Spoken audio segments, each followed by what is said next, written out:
प्यारे विद्यार्थियों, हम धार्मिक इतिहास के बारे में पढ़ रहे हैं। अभी तक हमने अलवार, नैनार, वीरशैव परंपरा और इस्लाम के बारे में पढ़ा है। आज हम अध्याय 8 के तीसरे भाग में सूफी मत के बारे में बात करेंगे। सूफी मत 11वीं-12वीं शताब्दी में इस्लाम से संबंधित ही एक आंदोलन था, जिसे सूफीवाद कहा गया, और इसने सूफी मत का इजाद किया है। दरअसल इस्लाम धर्म में एक कट्टरवाद की भावना आ गई थी। खिलाफत एक बहुत ही शक्तिशाली संस्था बन गई थी और खिलाफत ने कुरान की परिभाषा अपने अपने शब्दों में देनी शुरू कर दी, जिससे पूरे समाज में कट्टरवाद फैलने लगा, रूढ़िवादिता आने लगी। और उसके खिलाफ ही कुछ लोग, जो आध्यात्मिक विचार वाले लोग थे, उन्होंने वैराग्यों की ओर रास्ता अपना लिया और वही लोग सूफी कहलाए। दरअसल सूफी लोग बड़े खुले विचारों वाले लोग थे। उन्होंने मुक्ति की प्राप्ति के लिए अल्लाह की भक्ति और उनके आदेशों के पालन पर बल दिया। उन्होंने पैगंबर को इंसान कामिल, जिसका मतलब एक परफेक्ट ह्यूमन बीइंग, बताते हुए उनका अनुसरण करने की सीख दी और अपने अनुभवों के आधार पर ही उन्होंने कुरान की व्याख्या की। तो इस तरह से 11वीं और 12वीं शताब्दी में सूफी मत एक आंदोलन के रूप में पूरे विश्व में आया और अल्लाह की भक्ति, एक परमात्मा की भक्ति को उन्होंने नए रूप में पेश किया। अब हम समझने की कोशिश करते हैं कि इस सूफी शब्द का अर्थ क्या है। यह सूफी शब्द कहां से आया है। यदि इस्लामी ग्रंथों में अध्ययन करें तो वहां पर तसव्वुफ शब्द है और विद्वानों के अनुसार ये जो तसव्वुफ शब्द आया है, जिसने बाद में सूफी का रूप ले लिया, ये सूफ शब्द से निकल कर के आया है।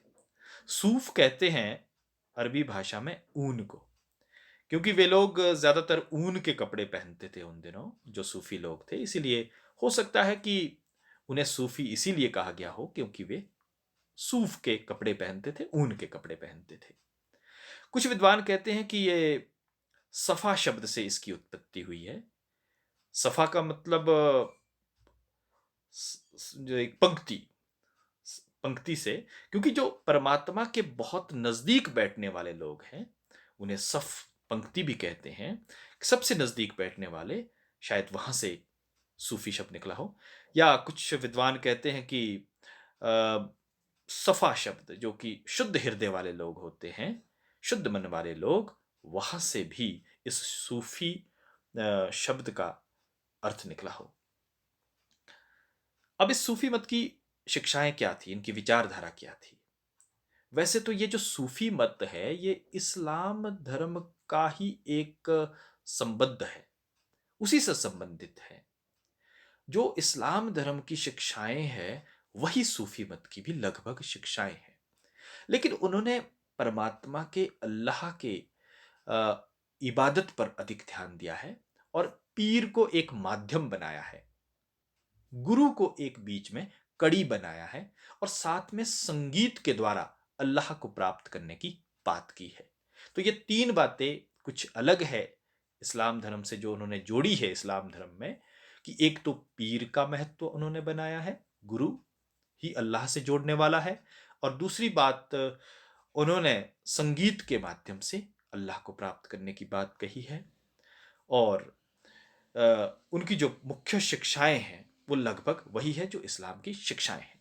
जैसे अल्लाह एक है, तो सूफियों के अनुसार भी वैसा ही है जैसा कि इस्लाम में कहा गया है कि अल्लाह एक है, वह सर्वोच्च है, वह सर्वशक्तिमान है।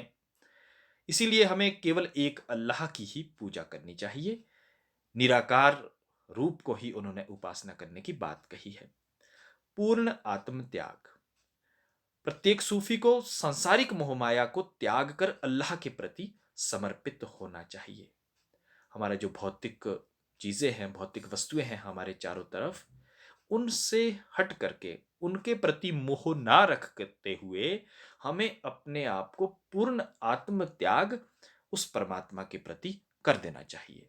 तीसरी बात उन्होंने पीर के महत्व की कही है। गुरु या पीर, इसमें उन्होंने काफी जोर दिया है कि पीर ही उस शेख या अल्लाह से जोड़ने वाला है। जो हम मुरीदों को, जो शिष्य है, जो आम इंसान है, उसको अल्लाह से जोड़ने वाला पीर ही हो सकता है, वही रास्ता दिखा सकता है। इबादत शुद्ध हृदय से, शुद्ध मन से हमें अल्लाह या परमात्मा की पूजा करनी चाहिए, उसकी इबादत करनी चाहिए, तभी हम इस संसार से मुक्ति पा सकते हैं। अगली बात उन्होंने नमाज के बारे में कही है कि नमाज हर व्यक्ति को पढ़नी चाहिए, नियमित रूप से दिन में 5 बार नमाज पढ़नी चाहिए, क्योंकि नमाज पढ़ने से ही मनुष्य अपनी आत्मा को उस परमात्मा से मिला सकता है। तो नमाज को पढ़ने के बारे में उन्होंने कहा है। फिर नैतिक सिद्धांत, जो कि हमने इस्लाम धर्म के भी नैतिक सिद्धांत की बात की थी, कि सदा सच बोलो, बड़ों का सम्मान करो, नशे से दूर रहो, किसी की चुगली ना करो, निंदा ना करो, पाप कर्म ना करो। ऐसे नैतिक सिद्धांत हर व्यक्ति को अपनाने चाहिए।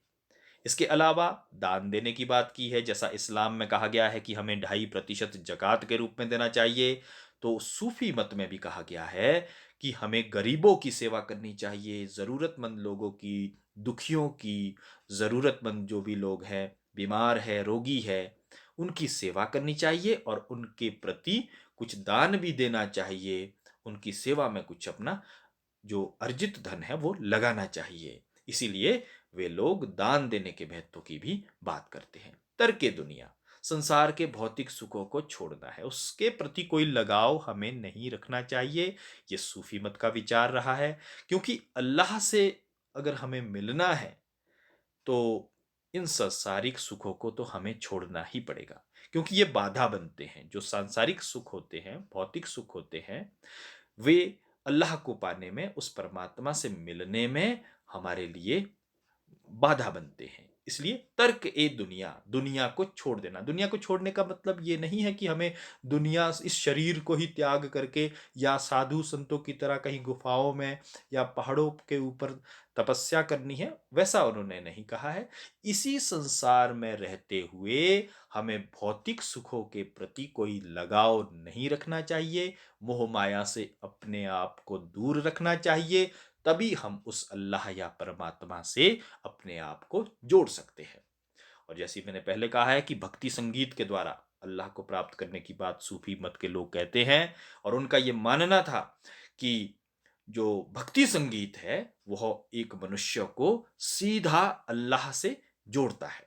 और सूफी लोग जो है इन धार्मिक संगीत की सभाओं को समा कहते हैं। तो भक्ति संगीत के द्वारा वे अल्लाह की इबादत करने की बात करते हैं। समानता का भाव, सभी उस एक परमात्मा की संतान है, कोई ऊंच नीच नहीं है, कोई जाति लिंग के आधार पर, कोई छोटे बड़े के आधार पर अलग नहीं है, बल्कि सभी एक समान हैं और सब उस परमात्मा की संतान हैं। वसल की प्राप्ति, वसल कहते हैं अल्लाह के साथ एक हो जाना। जैसे हिंदू धर्म में भी ये बात कही गई है कि हमें मोक्ष प्राप्त करना, अंतिम ध्येय, अंतिम लक्ष्य हमारा होना चाहिए मोक्ष प्राप्त करना। तो वैसी ही बात सूफी मत में भी कही गई है कि हमें वसल की प्राप्ति की तरफ ध्यान देना चाहिए, ये हमारा अंतिम उद्देश्य होना चाहिए। और वसल की प्राप्ति है उस परमात्मा के साथ, उस अल्लाह के साथ एक हो जाना, और उसी से हमारे सभी कष्ट दूर हो सकते हैं।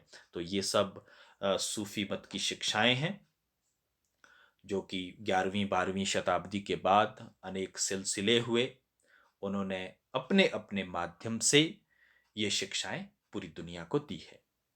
अब ये सूफी सिलसिले 11वीं 12वीं शताब्दी के बाद कह सकते हैं कि कई शाखाएं बन गई इन सूफी मत के लोगों की भी, जिसको सिलसिला कहते हैं। सिलसिला वैसे क्या होता है, जंजीर, जंजीर को सिलसिला कहते हैं।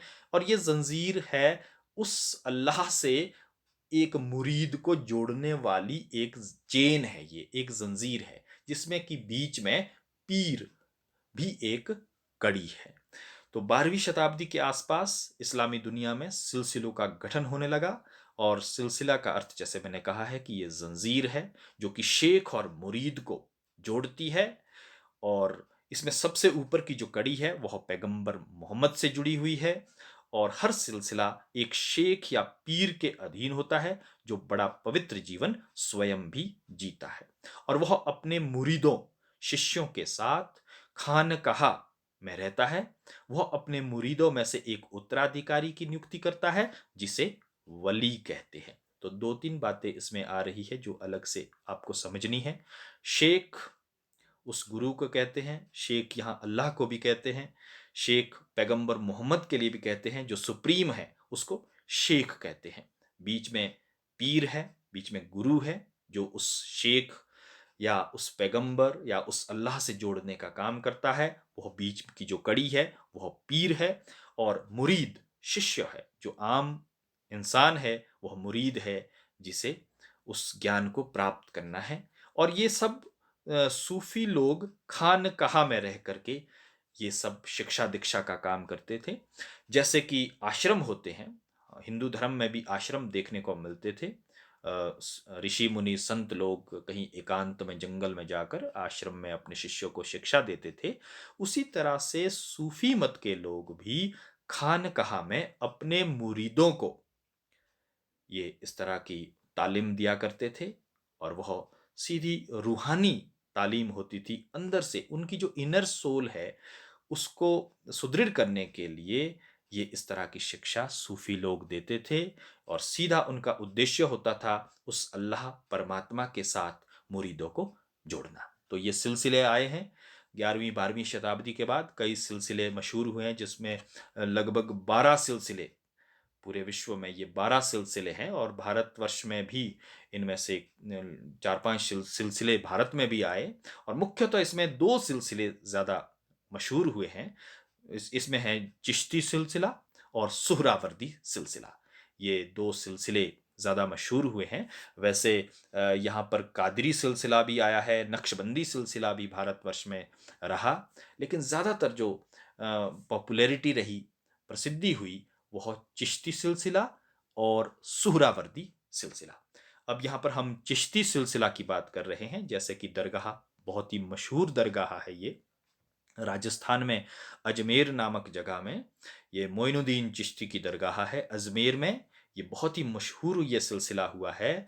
और वैसे इसकी जो स्थापना है वो अफगानिस्तान के शहर चिश्ती में हुई थी। तो जो स्थापना का शहर चिश्ती जगह है वहाँ, उसके नाम पर इसका नामकरण हुआ था चिश्ती सिलसिला। ये 12वीं शताब्दी में शेख मोइनुद्दीन चिश्ती ने भारत में भी इसकी स्थापना की थी। और यह सिलसिला भारत में बहुत लोकप्रिय हुआ। लोकप्रिय होने के पीछे इसका एक मुख्य कारण ये रहा कि इन्होंने अपने आप को भारत की जो पुरानी परंपराएं थी उसके साथ एडजस्ट करने का प्रयास किया। उनके कुछ रीति रिवाजों को भी अपना लिया और अपने आप को भी लोकप्रिय होने के लिए जो आम जनता के विचार थे उनके साथ जुड़ने का प्रयास किया। इसीलिए सर्वधर्म, सभी धर्म के लोग इसकी तरफ मान्यता आज भी रखते हैं, चिश्ती सिलसिले की तरफ। ख्वाजा मोइनुद्दीन चिश्ती की दरगाह ये अजमेर में है। और इसे गरीब नवाज के नाम से भी इन्हें जाना जाता था, ख्वाजा मोइनुद्दीन चिश्ती को। और विभिन्न समुदाय के लोग आज भी यहाँ पर जियारत करने जाते हैं, एक तरह की तीर्थ यात्रा करने जाते हैं। और सम्राट अकबर के बारे में तो कहते हैं कि वह 14 बार अजमेर चिश्ती की दरगाह में 14 बार जियारत करने सम्राट अकबर गया था। और सलीम के पैदा होने पर तो आगरा से अजमेर तक पैदल यात्रा अकबर ने की थी। तो ये सिलसिला, चिश्ती सिलसिला, ये भारतवर्ष में बड़ा लोकप्रिय हुआ। फकीरों का ये जीवन जीते थे और इनका बड़ा नाम भारतवर्ष में उस समय हुआ था। इसके अलावा जो शेख मोइनुद्दीन चिश्ती ने इसकी स्थापना अजमेर में यहाँ पर की थी, उसके अलावा अनेक और भी सूफी संत चिश्ती सिलसिले के हुए हैं, जिसमें कि ख्वाजा कुतुबुद्दीन बख्तियार काकी, शेख फरीदुद्दीन गंज ए शकर, शेख निज़ामुद्दीन औलिया, शेख नसीरुद्दीन चिरागे देहली, ये सभी सूफी संत हुए हैं और इन्होंने भी सूफी मत की विचारधारा को पूरे भारतवर्ष में फैलाने का काम किया था। दूसरा जो सिलसिला है वह सुहरावर्दी सिलसिला। ये वैसे तो बगदाद में शेख सुहरावर्दी, नाम है शेख सुहरावर्दी, उन्होंने इसकी स्थापना बगदाद में की थी और भारत में मुल्तान में, जो कि अब पाकिस्तान में है, भारत में भी मुल्तान में शेख ज़करिया ने, जिनकी यहाँ पर दरगाह भी दिखाई गई है, शेख ज़करिया ने भारत में सुहरावर्दी सिलसिले की स्थापना की थी। अब इन दोनों सिलसिलों में एक अंतर देखने को मिलता है। जो चिश्ती और सुहरावर्दी सिलसिले हैं, इनमें काफ़ी अंतर देखने को मिलता है और आपको भी समझने की इसकी ज़रूरत है, क्योंकि एग्ज़ामिनेशन पॉइंट ऑफ व्यू से भी कई बार ये पूछा जाता है कि चिश्ती और सुहरावर्दी सिलसिले में क्या अंतर है? चिश्ती अपने आप को राजनीति से दूर रखते थे। राजनीति की कोई दखल ना अरे करते थे और ना ही ये परे राजनीति में कोई दखल करते थे। लेकिन जो सुहरावर्दी शासक, ये सुहरावर्दी संत थे, सूफी संत थे, वे शासकों से काफ़ी नज़दीकियाँ बना कर के रखते थे। तो ये पहला अंतर है, चिश्ती राजनीति से अपने आप को दूर रखते थे और सुहरावर्दी शासकों के काफ़ी नज़दीक रहते थे। चिश्ती सरकारी सहायता लेने की इच्छा नहीं रखते थे, वो इसको अच्छा भी नहीं मानते थे और सुहरावर्दी सरकार से सहायता लेने या सरकारी नौकरी करने को भी बुरा नहीं मानते थे। चिश्ती धन दौलत को आध्यात्मिक यात्रा में रोड़ा मानते थे।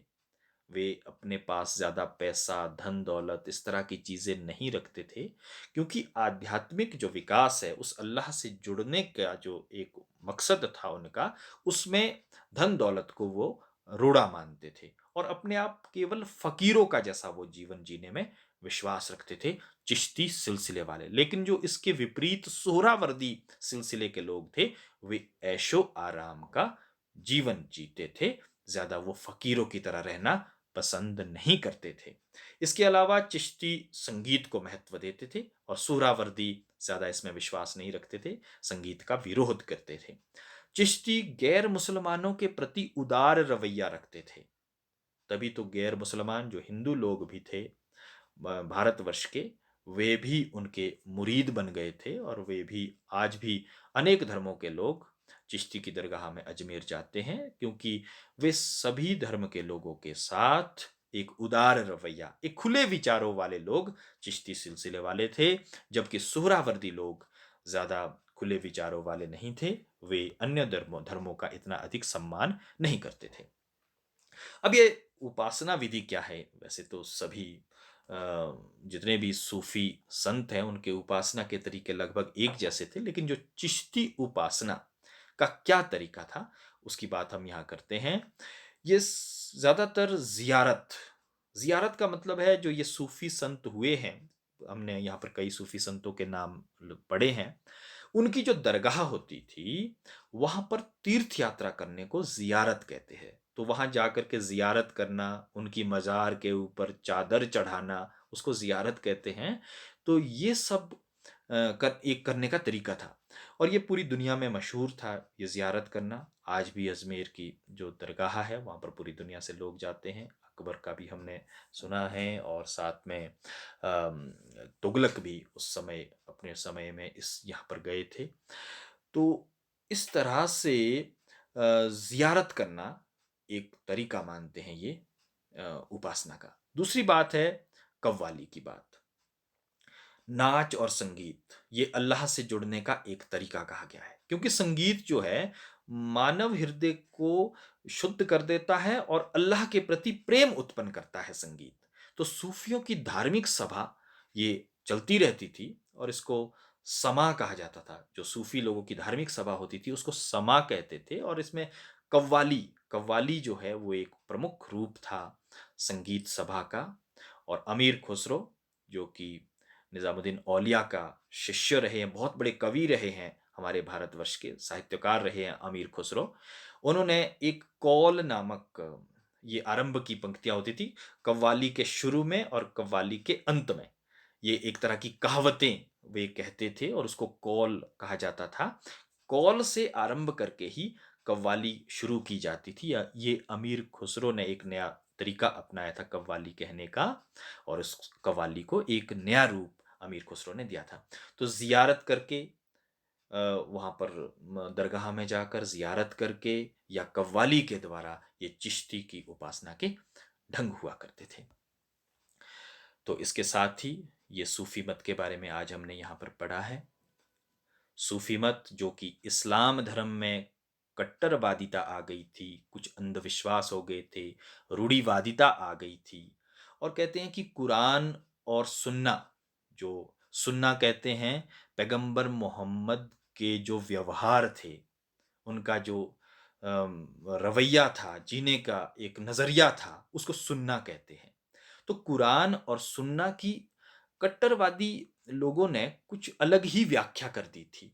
इसीलिए सूफी मत की ज़रूरत पड़ी, और सूफी मत 11वीं 12वीं शताब्दी के बाद पूरे विश्व में आया। भारत में भी अनेक सिलसिले सूफी मत से जुड़े हुए यहाँ पर भी आए, और उन्होंने विश्व को पारस्परिक प्रेम सद्भाव का पाठ पढ़ाया, जो आज भी हम सूफी गायन हमें सुनने को मिलता है। आज भी सूफी गाने सुन करके एक अंदर से रूहानी सुकून मिलता है। आज भी आप सूफी गाने या कव्वाली को सुनते हैं तो एक रूहानी सुकून, अंदर से एक शांति से मिलती है। तो वही तरीका था उनका, उस अल्लाह से, उस परमात्मा से जुड़ने का एक नया तरीका था। ये सूफी मत कहलाया, सूफीवाद पूरी दुनिया में आया, और आज भी पूरे विश्व में इसका प्रचलन है। आज भी ये मानवता का संदेश पूरी दुनिया को दे रहे हैं। बहुत बहुत शुक्रिया।